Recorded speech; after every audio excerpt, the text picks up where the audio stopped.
Hey everybody, and welcome to another deep dive. This time we're going to be taking a look at prepping for, well, pretty much anything. Anything and everything. Anything and everything, yeah. It's fun. We've got a stack of sources here, and we're going to be kind of jumping back and forth between those. Okay. But they touch on everything from food security to the psychology of a market crash. And everything in between. And one of the things I'm realizing as we go through these is how amazingly interconnected all of this stuff is. Oh, absolutely. So by the end of this, you're going to be looking at the world in a whole new way in terms of how to be resilient to anything. Yeah, it's Absolutely. it is really interesting how all of these different preps and different potential emergencies are all related. It's not just like you prep for one and then you can forget about the others. It's a web. Yeah. It's a tangled web. It is. So let's tease apart some of the threads here. So one of the things that these sources really focus on is that there are 4 core emergencies that we need to kind of wrap our heads around. Okay. And they are energy, water, food, and climate. Right. Now that might sound pretty straightforward, like, okay, well, I kind of already knew that those were issues. But the real insight that I'm getting from these sources is that these are not just separate things. Right. They are interconnected. Yeah, exactly. So how are they interconnected? Like, what are some of the connections that we're seeing? Well, let's think about energy for a second. So let's say there's an oil crisis. Okay. Suddenly, the cost of transporting food skyrockets. Which is a big deal. Which is a huge deal. Especially since everything we eat pretty much comes from somewhere else. Exactly. Yeah. And so what happens is the price of food goes up. Goes way up. And everybody feels it, but especially people who are already struggling to make ends meet.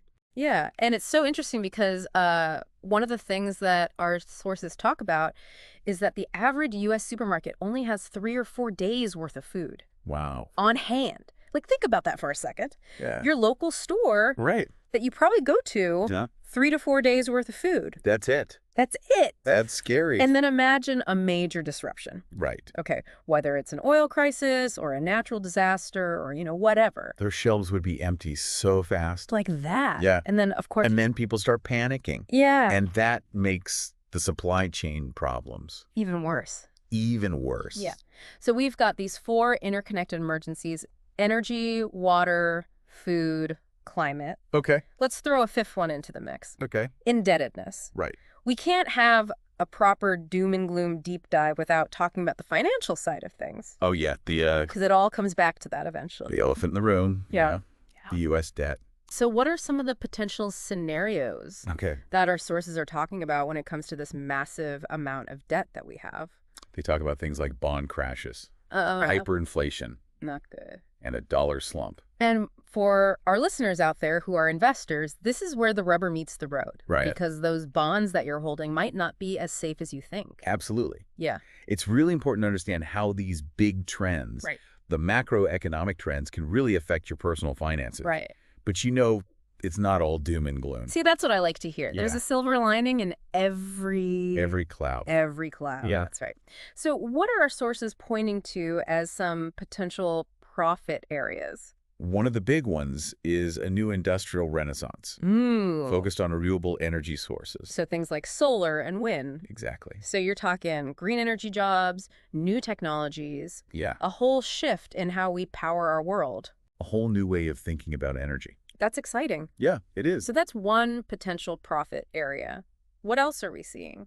Well, and this ties into something called megatrends. Okay. So these are forces that are shaping the world regardless of what happens with the economy in the short term. Like these big overarching trends. Exactly. And specifically what they talk about is the aging baby boomer population, the rising Hispanic demographic in the U.S., and the growing consumer power in China and India. Yeah.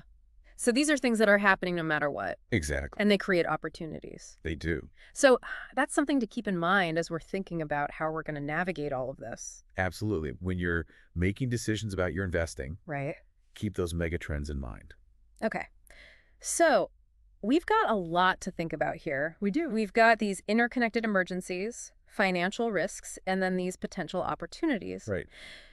So where do we even begin to prepare for all of this? Well, one way to approach it is to understand your own risk tolerance. That's a good point. Yeah.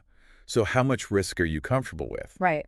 And they actually outline 3 different investing approaches in the sources we're looking at. Okay. Each tailored to a different level of risk. So let's say you're the super cautious type. Right. You like to play it safe. Right. What would be a good approach for you? Well, they call that the get out and stay out approach. Okay. Which is basically... like hunker down. Hunker down. Yeah. Right at the storm. So how would you do that from an investing standpoint? Short-term treasuries and gold. Okay. So very, very conservative. Conservative as you can get. Minimizing your exposure. Exactly. Got it. Okay. And then on the other end of the spectrum, you've got the long-term buy and hold strategy. Okay, so this is more about just riding out the ups and downs. Exactly. Okay. You're believing in those mega trends we talked about. Right. And you're just going to ride it out. So it requires patience. A lot of patience. And it also requires a belief that certain sectors or certain trends are going to continue. Right. Okay. And then for those who like a little more excitement, for those who like to really kind of ride the waves. There's riding the market's waves. Okay. Yeah, so this is active trading. Requires skill. Skill. Quick thinking. Quick thinking. And a high tolerance for risk. Absolutely. So it's like choose your own adventure. It is. When it comes to investing. But the key is knowing yourself. Knowing yourself and what you're comfortable with. Yeah. And I think one of the things that our sources do a really good job of is pointing out the potential pitfalls. Right. Because no matter what approach you choose, there are always going to be risks. Absolutely. And one of the examples they use is this story about a couple who lost millions of dollars in a Ponzi scheme. Because they got caught up in the hype. Right. They didn't do their due diligence. Didn't do their research. And it's just a reminder that diversification is really important. Absolutely. And careful research is crucial no matter what you're doing. Couldn't agree more. Okay, so let's kind of shift gears here from the theoretical to the practical. Okay. One of the things you can take control of right now is water security. Right. Because we all need water to survive. We can't live without it. And relying solely on the tap may not be the best strategy long term. No. So what are our sources saying about this? Well, they really emphasize the importance of water storage. Okay. Okay. So the average person uses over 100 gallons of water a day. 100 gallons a day. 100 gallons a day. Wow. But we only really need about 2 gallons for survival. Okay. So that's a huge discrepancy. And I think what happens is we just take it for granted. We do. We turn on the tap and there it is. We just expect it to be there. Yeah. But the thing is, during a crisis, those supermarket shelves won't be stocked with bottled water forever. Right. So you got to think ahead. You do. So let's say the water suddenly stops flowing from your tap. Uh-oh. Imagine the chaos. Yeah. People would be freaking out. Right. Luckily, our sources have provided us with options. They've given us lots of different things we can do. Right. And it ranges from simple to more elaborate. Right. So what are some of the simple things people can do to start storing water? Well, one of the most common is just storing water in jugs. Right. But it's important to choose the right kind of jugs. Okay. And understand their shelf life. So you can't just use any old milk jug. No. You got to make sure it's food grade. Right. And you got to store it properly. So it doesn't get contaminated. Exactly. Okay, so that's jugs. That's jugs. What about purification? Yeah, water purifiers. What are some of the options there? So you've got things like ceramic filters, Berkey systems, and even DIY methods like the hobo filter. Using cloth and boiling. Exactly. Yeah, I remember reading about that.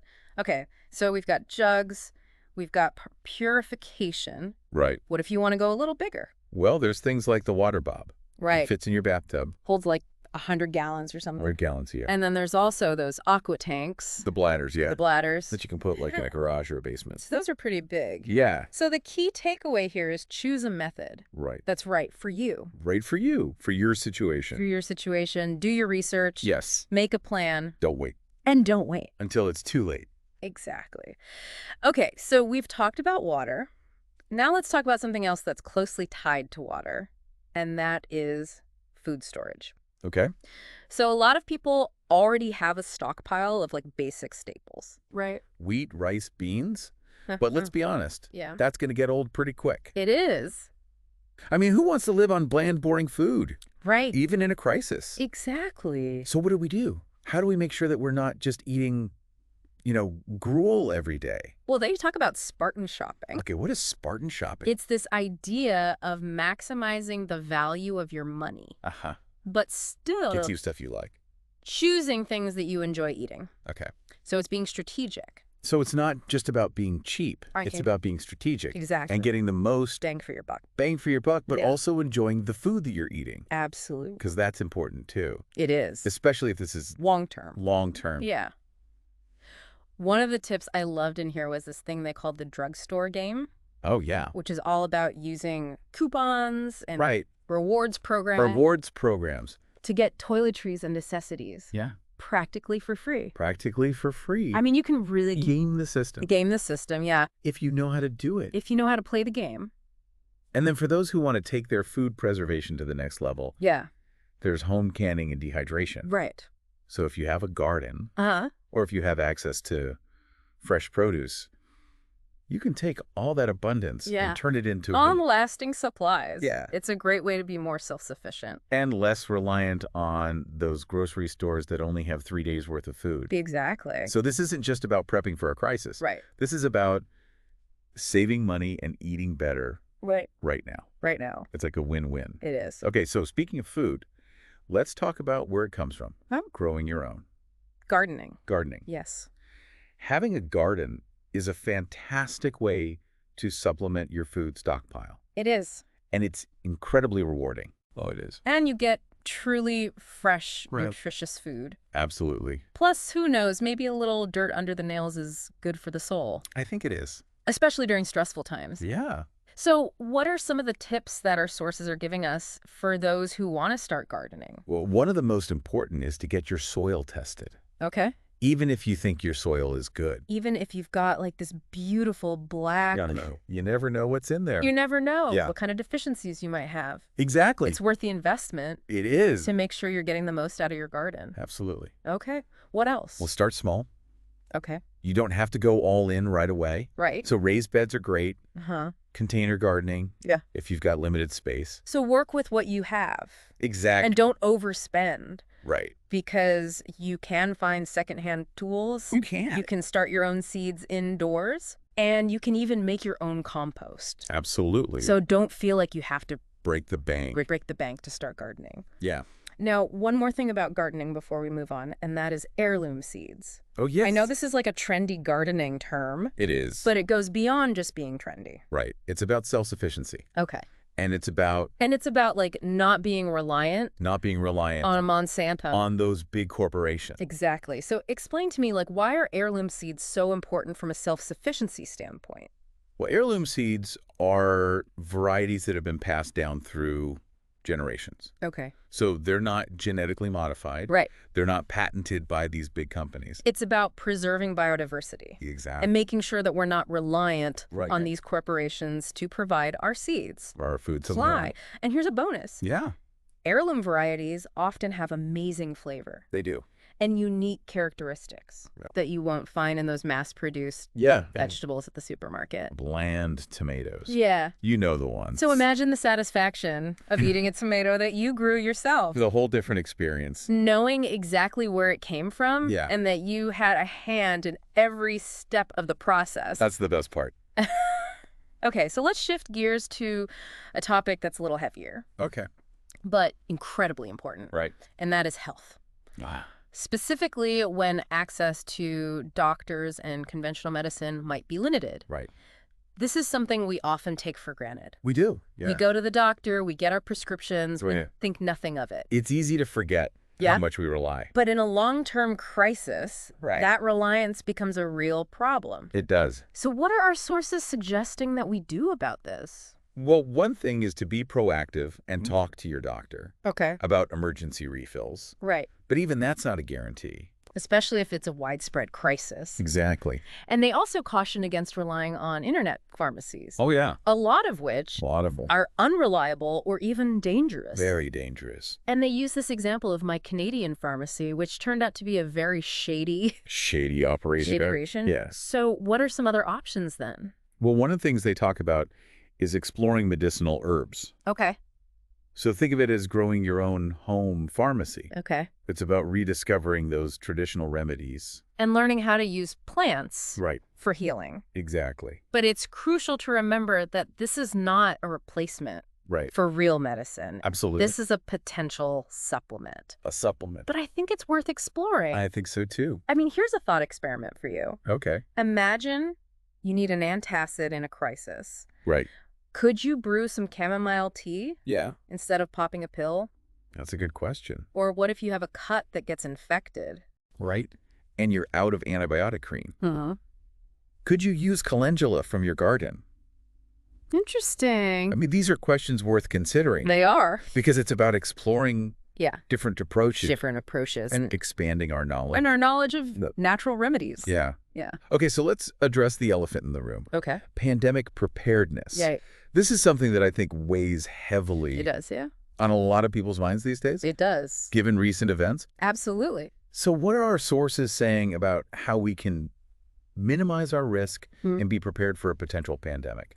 Well, they really stress the importance of basic hygiene practices, which become even more critical in a pandemic situation. So things like hand washing. Hand washing. Avoiding contact with sick people. Yes. Covering your coughs and sneezes. All those things our mothers taught us. All the stuff we should be doing anyway. But it becomes even more important. Even more important in that situation. Yeah. Yeah. It's also crucial to have a plan for isolating sick family members. Yes. If possible. If it at all possible. Think about how you would actually do that in your home. Right. What supplies you would need. Yeah. How you would manage day-to-day life. Right. And perhaps most importantly, remember that information will be key. It will. Know where to get reliable updates. Right.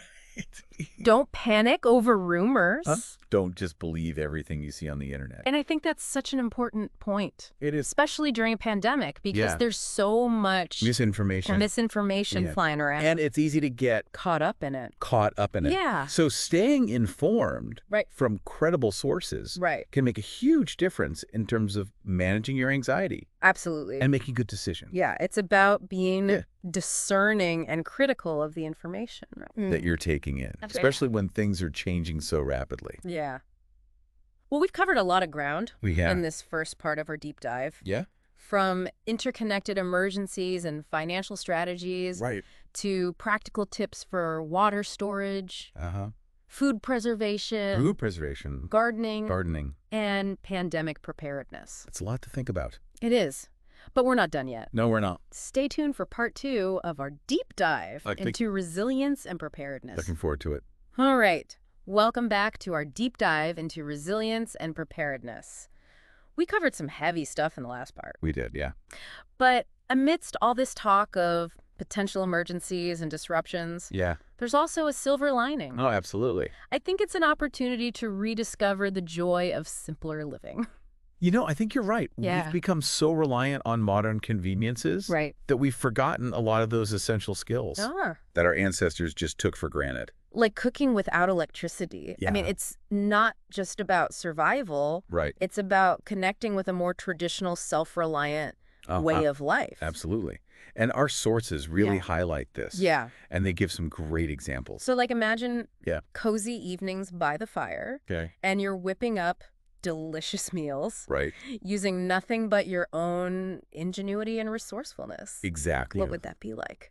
And there's so many different methods they talk about. So what are some of the things that they're suggesting people can use? Well, everything from, your basic gas grill to a camp stove. Oh, yeah, those are pretty.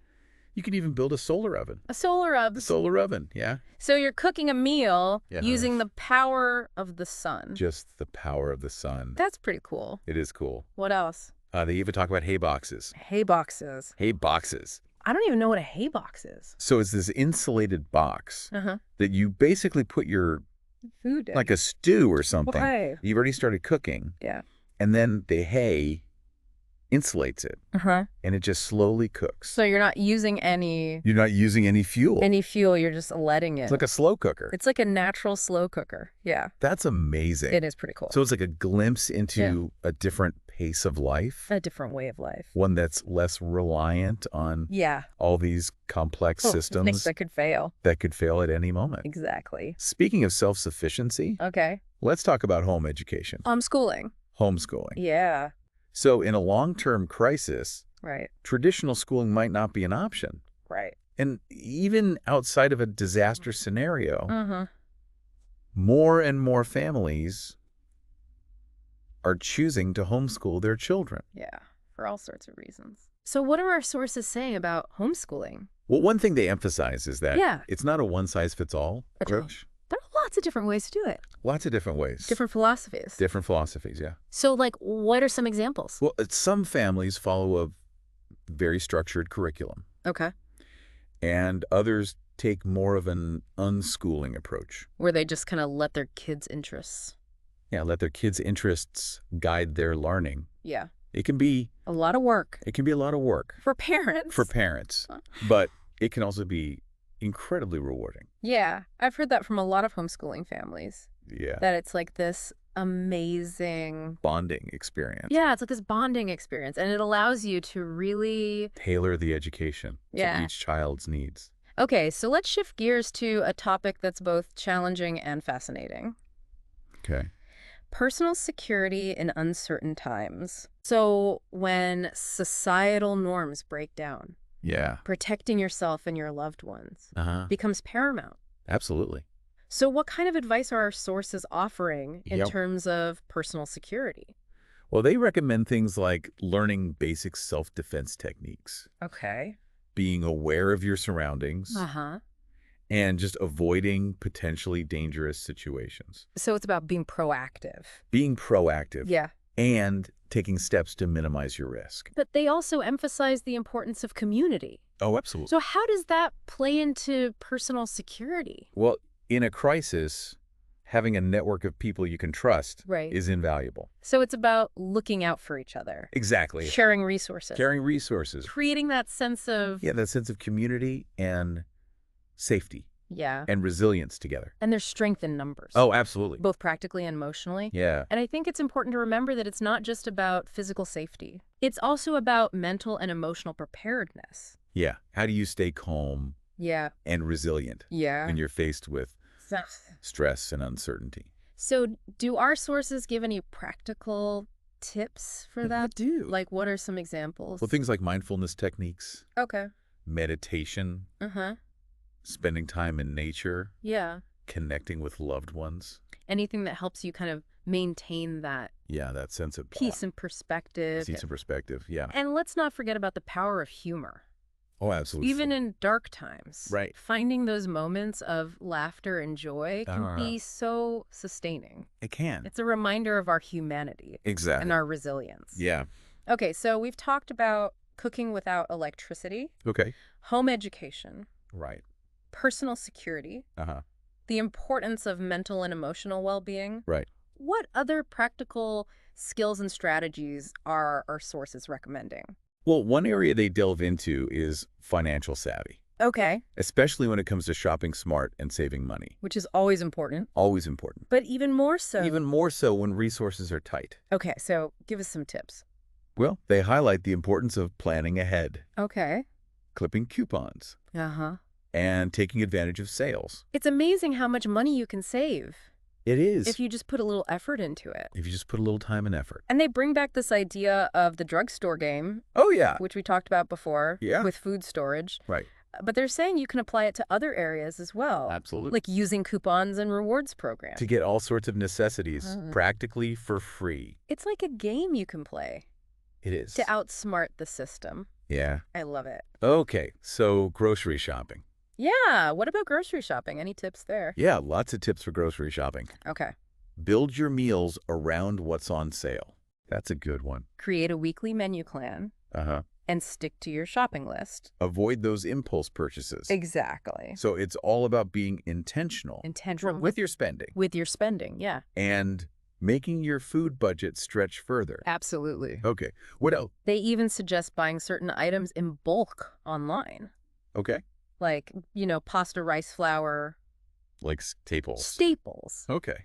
And here's a pro tip. Team up with friends or family. Oh, that's a good one. Increase your buying power. Yeah. And share the shipping costs. Okay, so we've talked about food storage. Let's talk about growing your own food. Gardening. Gardening. Yes. It's back. It's back. It's not just a way to supplement your pantry. It's incredibly rewarding. It is. And therapeutic. Absolutely. I love gardening. Me too. And our sources emphasize that it doesn't have to be backbreaking work. No, it doesn't. You can start small. Start small. Use raised beds.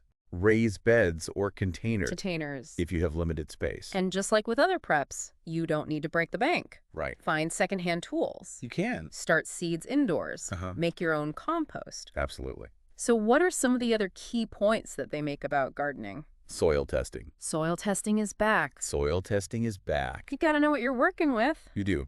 They also offer some great advice on maximizing your garden's yield. Right. So, like, what are some of the things they're suggesting? Well, using mulch to retain moisture. Okay. Planting companion plants. Okay. That benefit each other. Like what and what? Oh, well, like tomatoes and basil. Okay. They're good companions. Okay. And choosing disease-resistant varieties. So you're not constantly battling pests and diseases. Exactly. What about staggered planting? Oh, staggered planting is a great way to extend your harvest season. So you're not, like, overwhelmed with tomatoes all at once. Right. Or zucchini. Nobody needs that much zucchini at once. That's right. So it's about maximizing your output. Exactly. And making the most of your gardening efforts. Yeah. Okay.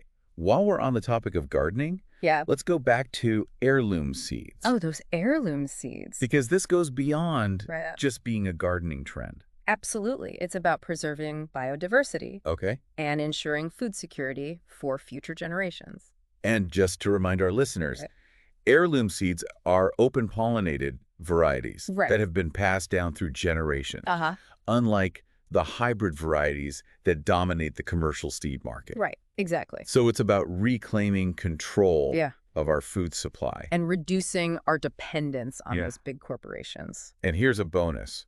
They often have amazing flavor. They do. And unique characteristics that you won't find. In those mass-produced. In those mass-produced vegetables. Yeah. So you're not only enhancing your self-sufficiency. But you're also enriching your culinary experiences. Absolutely. Yeah. You get to enjoy those unique flavors and... Yeah, those interesting colors and shapes. Absolutely, yeah. Okay, so what if you live in an apartment... Okay. Or you have limited outdoor space... Right. Can you still enjoy the benefits of growing your own food? You absolutely can. Okay. They have some great ideas in our sources for what they call micro-gardening. Micro-gardening. Okay, I like it. Yeah. What's involved in micro-gardening? Well, you can grow a surprising amount of food in containers. You can do vertical gardens. Yeah. You can even grow food on a windowsill. On a sunny windowsill. So it's about being creative. It is. And adapting to your environment. To your environment, exactly. It's a reminder that we can all find ways to connect with nature and grow at least some of our own food, no matter where we live. And speaking of adapting to your environment and being creative, we need to talk about home education. Wait, we already talked about homeschooling. Oh, we did. Is there something more to it? There is. They go into more detail about the practicalities of home education, especially in a crisis situation. So, like, if there's a disruption? Right. If there's a disruption and traditional schooling is not an option. Okay. That's a scenario I think a lot of parents haven't considered. Right. So what kind of insights are they offering? Well, they emphasize that home education in a crisis requires a shift in mindset. Okay. How so? Well, you have to be more adaptable. Okay. You have to be more flexible. And you have to really foster a love of learning. In a less structured environment. So it's going to look different. It's going to look very different. than traditional schooling. Yeah. But it's still possible. It is. To provide a meaningful learning experience. Absolutely. And it's a great opportunity to really tap into our creativity and resourcefulness. As parents. As parents and as educators. Okay, so let's shift gears to a topic that's often associated with prepping and survivalism. Right. Personal security. Right. So when societal norms break down, protecting yourself and your loved ones becomes paramount. It does, yeah. It's a sobering thought. It is. But it's essential to be prepared. Absolutely. So what kind of advice are our sources offering? Okay, so they're recommending a multifaceted approach. Okay, so break that down for me. So it encompasses physical preparedness. Okay. Situational awareness. community building, Okay. and even psychological resilience. Okay, so let's unpack that a little bit. Sure. What do they mean by physical preparedness? Learning basic self-defense techniques. Okay. Being aware of your surroundings. Yeah. And having a plan for dealing with potential threats. So not just relying on Right. the police to protect you? Not just relying on external authorities. What about situational awareness? How does that play into personal security? What's about being observant? Okay. Paying attention to your surroundings. Trusting your instincts. So if something feels off. Yeah, if something feels off, it probably is. Okay. Don't ignore those gut feelings. And they mentioned community building as being part of personal security. Right. So how does that work? Well, in a crisis, having that network of people you can trust is invaluable. Like we talked about before. Exactly. It's about looking out for each other. Looking out for each other. Yeah. Sharing resources. Creating that sense of... Yeah, that sense of community and safety. Yeah. And resilience together. Strength in numbers. Strength in numbers, absolutely. And then finally, they talk about psychological resilience. Yeah. So what do they mean by that? It's about having the mental and emotional fortitude to cope with stress and fear and uncertainty. So having that inner strength. Yeah, that inner strength to face those challenges. To face challenges and to bounce back. And to bounce back from adversity. Are there any specific techniques? Yeah, they recommend. That they recommend for that? Mindfulness techniques. Okay. Meditation.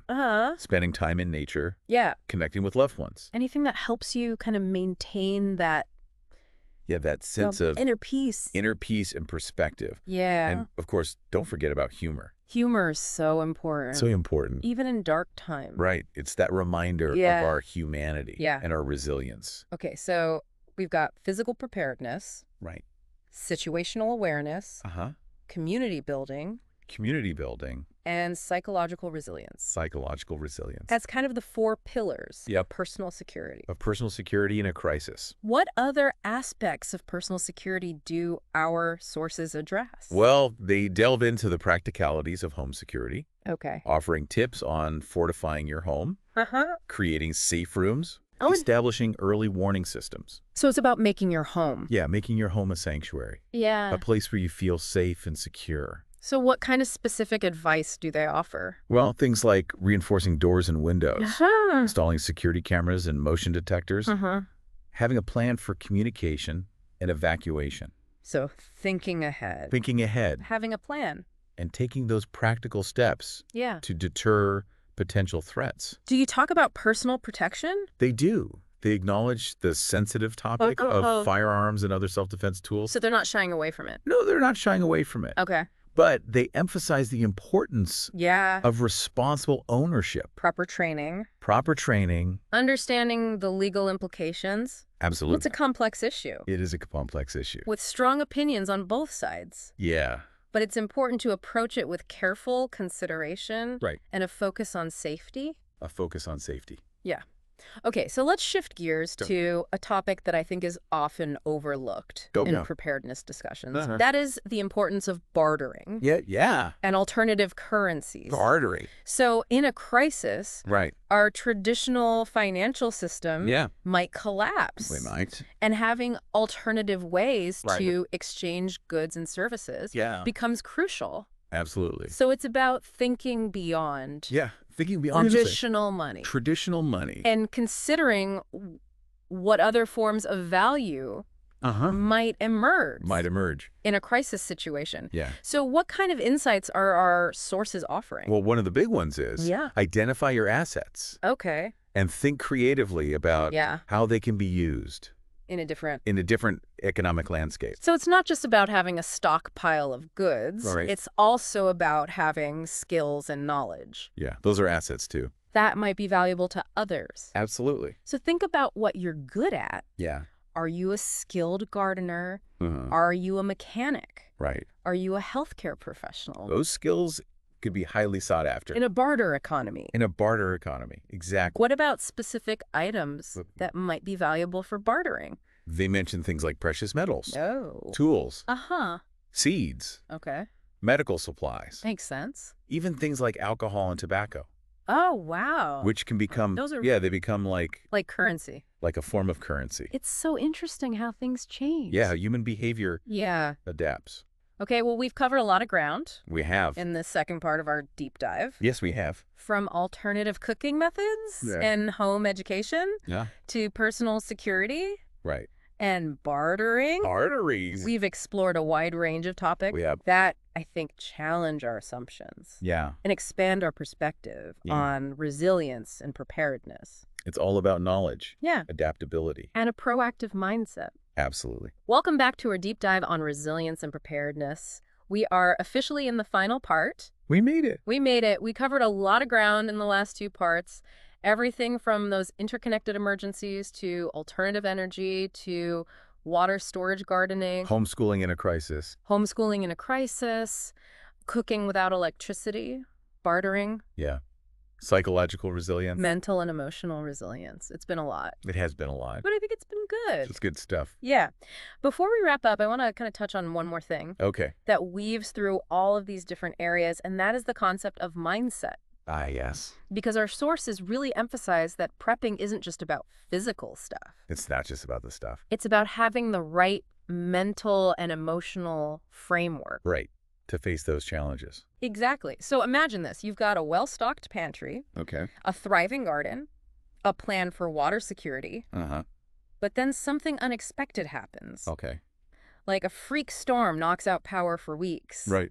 Or a supply chain disruption leaves your local stores bare. It's not just about having the supplies then. Exactly. It's about having the mental and emotional capacity to adapt, to improvise, and to problem solve. To think outside the box. Yeah.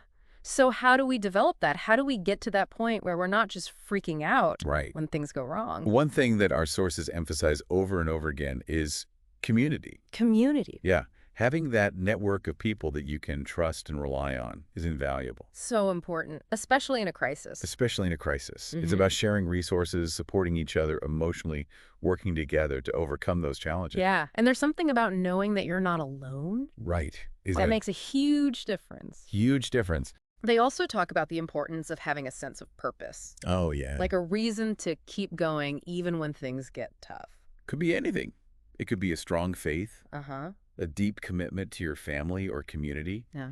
Even a passion for a particular skill or a hobby. Something that gives you meaning. Something that gives you meaning and motivation. Yeah. Something to hold on to when the world feels like it's falling apart. It's so important to have something to look forward to. They also emphasize the importance of staying informed, but not getting overwhelmed by information overload. Information overload, which is a real challenge these days. It is. So how do we navigate that? How do we stay informed without freaking out? Well, they recommend identifying trusted sources of information. Okay. And being discerning about what you consume. Okay. Okay. So don't just fall down the rabbit hole of doom scrolling. Be careful what you're reading. Be very careful, yeah. And don't get sucked into those fear-mongering narratives. So it's about staying informed, but not letting anxiety and fear take over. Exactly. Find that balance. And they also touch on the importance of humor. Oh, yes. Never underestimate the power of humor. Finding those moments of joy, even in difficult times. Laughter is such a good antidote to stress and despair. It is. And it reminds us of our humanity. Of our humanity. Okay. So we've got community, purpose, information management. Information management. Humor. As key elements of a resilient mindset. And don't forget creativity and a willingness to learn new skills. Oh, yeah.